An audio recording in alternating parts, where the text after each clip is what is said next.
pitches an inning 2 days later for a save. Now this ball is into left center field. Jackie Bradley makes the catch. South Carolina has done it. Back-to-back national titles. A very, very close team that played together, played the right way.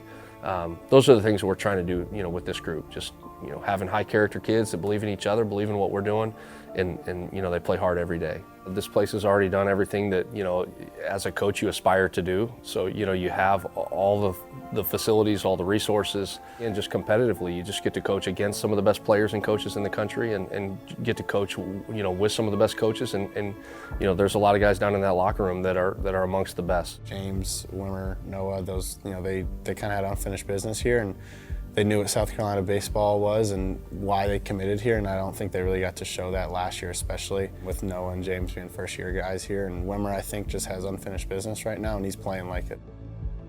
Jack had an opportunity to sign over the summer. He didn't. Noah didn't. It speaks a lot to this school and the team and the coaches, and wanting another opportunity to play college baseball. I didn't want to have my 1 year at my dream school where we go under 500. I feel like that just wasn't the way to go out. And I haven't been to Omaha, so it's like I feel like there's still a lot in my college career and a lot as a team that we have to prove to this fan base, to the school. I mean, I feel like there's a very high expectation when you hear South Carolina baseball, and the past couple years it's been up to that expectation, but it ain't been there yet. And I feel like we have put the work in, and we have created this culture to where it does have a possibility to be able to bring it back to the top.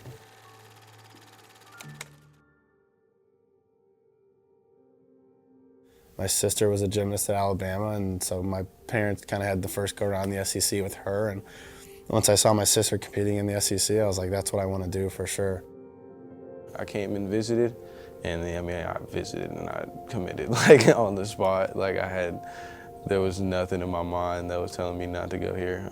And then called my grandma and she was like, yeah, it's cool. So then now we're here. I went to every single camp in the SEC and nobody offered me. I talked to all these coaches, nobody wanted me. And then I told my mom, I was like, we're going to one more camp, and if they don't offer, I don't know what's gonna happen. That was here, and they offered. And it was a walk-on spot. I committed the next day, didn't care, and I had a pretty good summer, and then they changed the scholarship, and I don't know what I would do if I didn't come here.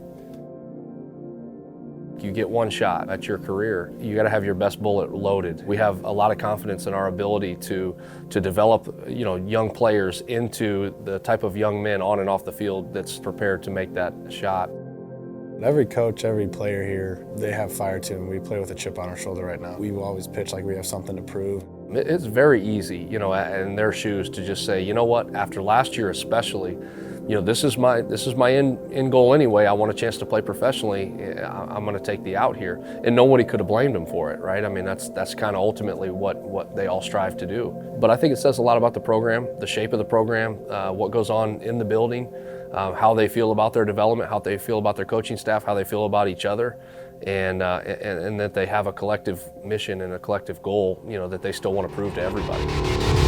Good afternoon, everybody, and welcome to college baseball. It's 2023 season opener for the Carolina Gamecocks. Yes, indeed, baseball is back in the capital city, and Tommy, we are ready to get this season started. High expectations, and obviously coming off of a season in which no one was satisfied with how things went. I think that gets us all even more anxious to get this one underway. It's nice to be ranked 23rd in the nation by D1 baseball as we begin this 23 season. But South Carolina's got some pitching. They've got a lot of depth in pitching they haven't had in the last several years, and boy, that's a great place to start. In fact, that's the best place to start. Noah's a cool person. He's below the radar. He doesn't talk. He doesn't go out and showboat or do anything, but Jack's kind of special. I mean, he had TJ our freshman year, and I've known him for 4 years now, and me and him are very close. Noah and I are very close. It's just we wanted for each other, and Like, they'll tell you, we don't care about the days. I mean, even though I can say that because I'm Friday. Last year I pitched on Saturday and Sunday the entire year. I mean, it doesn't matter what days you pitch. It matters if you win 2 out of 3 games. 3-2 pitch to Ginther, and he swings and misses at a breaking ball, and that was a beaut. Working quickly, the 1-1 to McGillis. Hit well, right field, carrying, and gone! Over the fence, over the bullpen, and onto the walkway, and Will McGillis gives the Gamecocks the lead, 2-1, with the first home run of the season for the Garnet of Black. There's a drive towards right field off the bat of Wimmer. That ball is going to be way out of here. Gamecock bats having fun right now. So we were all just kind of chomping at the bit and really anxious to get out there for opening day. And we all let out some angst, and that was kind of evident in the scores of the opening weekend. I mean, if I'm letting up 1-2 runs, I know we're going to win the game because we gonna put up more than 1 or 2 runs.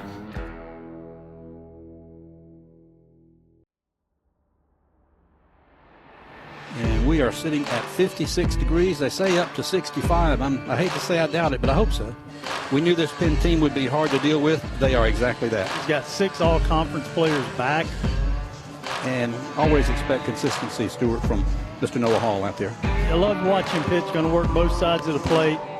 We don't overlook anybody, you know. We knew that they had probably 5 or 6 guys, I think, that are already committed as grad transfers from Penn to go to Power 5 schools, Texas A&M, several to Duke, Virginia Tech, really good programs. We knew we were going to have our hands full. They have the preseason player of the year and the preseason pitcher of the year for a reason.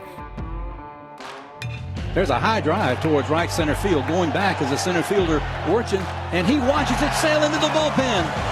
Petrie has done it again. One of the top 60 freshman recruits in the country over this past season, and Petrie gives South Carolina a 1-0 lead. You get a quick inning here. 0-2, swing and a miss. There's that change up again, and another strikeout for Noah. 1 out in the 5th. Yeah, McGonigal may have already had enough of Noah Hall.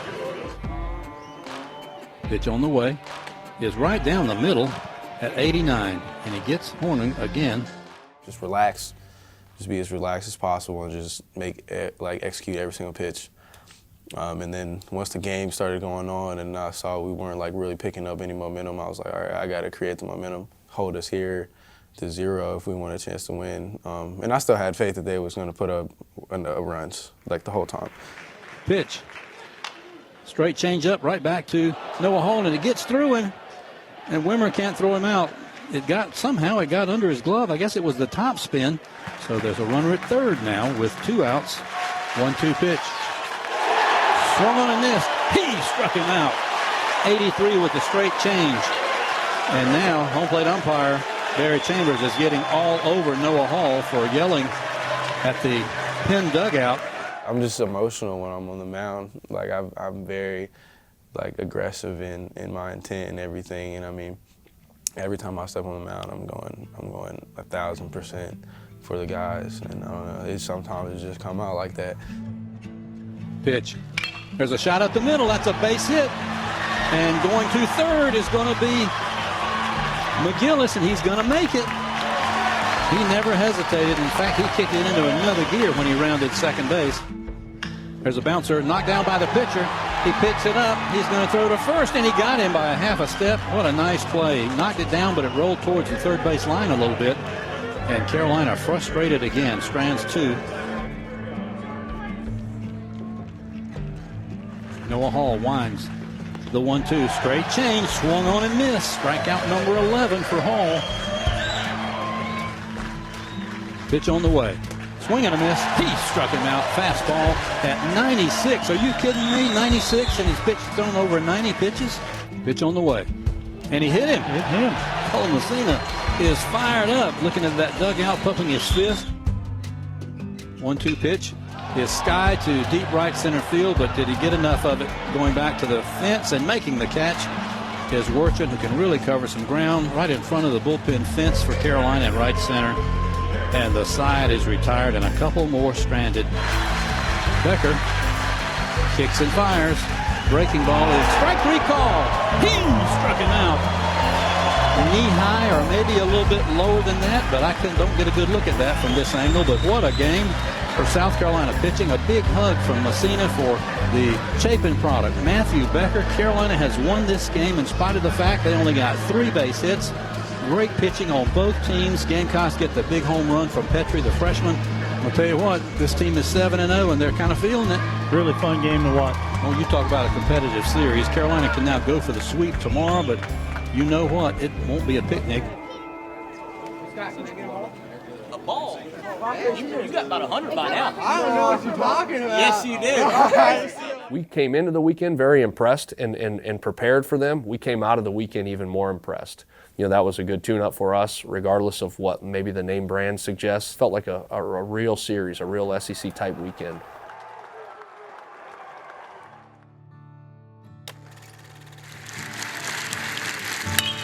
Served up the middle. Stopped by Corbett. Over to second in time, and that'll do it. Clemson has swept South Carolina.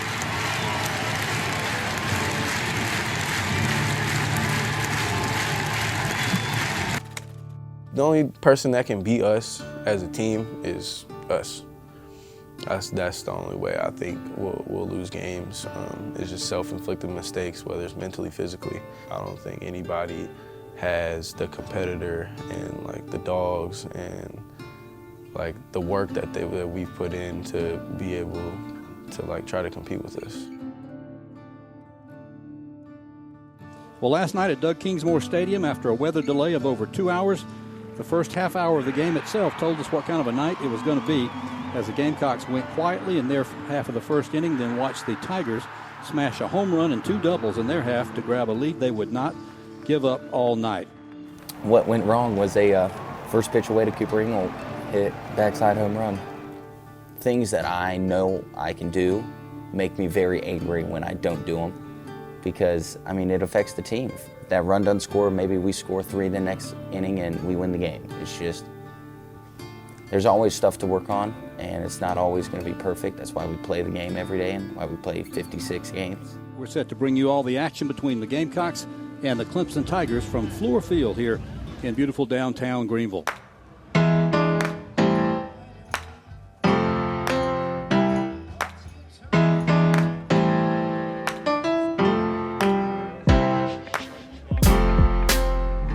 Good one because it's in state, just the mixture of the fans, but also the food, the atmosphere around here, and then just the history between the teams.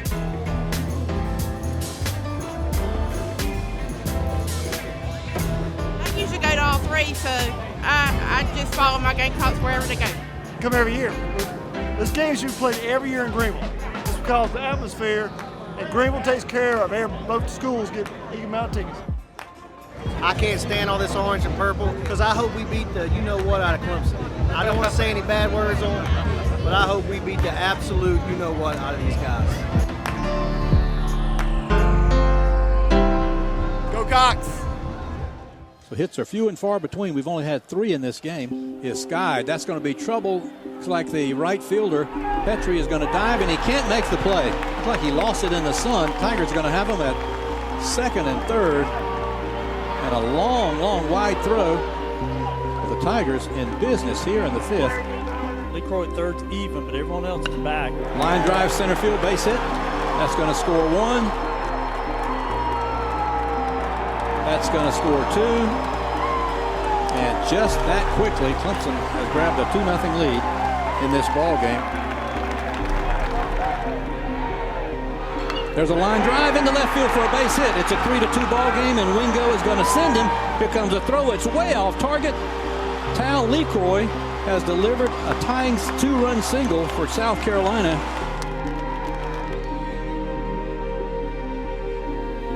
Here it comes. There's a fly ball down the right field side. It's going to drop in. It's going to roll to the corner. The Tigers are going to have 1 run in, 2 runs in.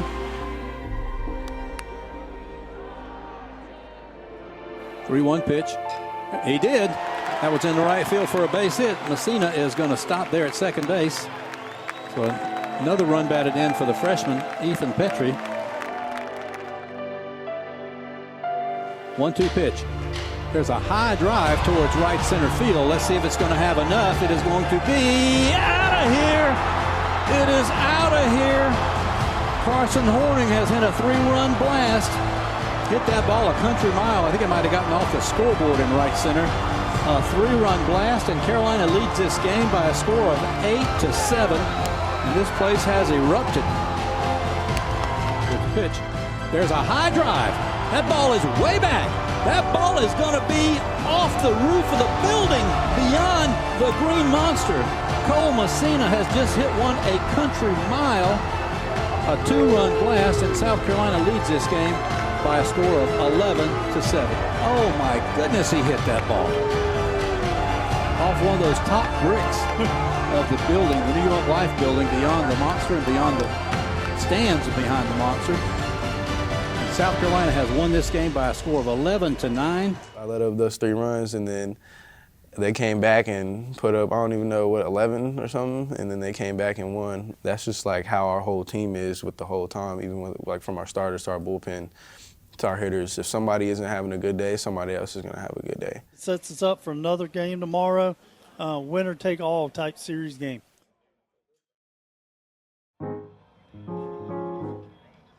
We are hardcore Gamecock fans. Very hard. And we went bad with our children.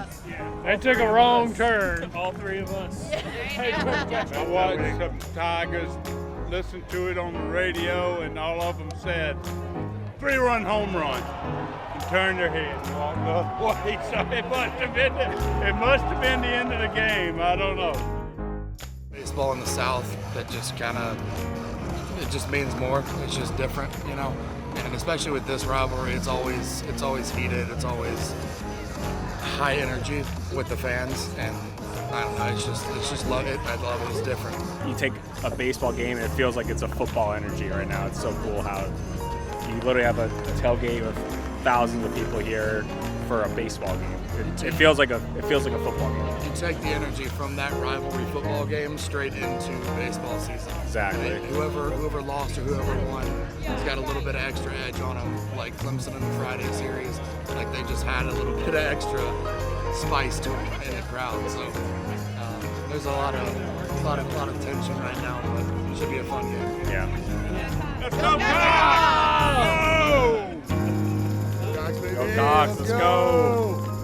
Get that W, boys. Strike 3 called at the letters, and that'll do it.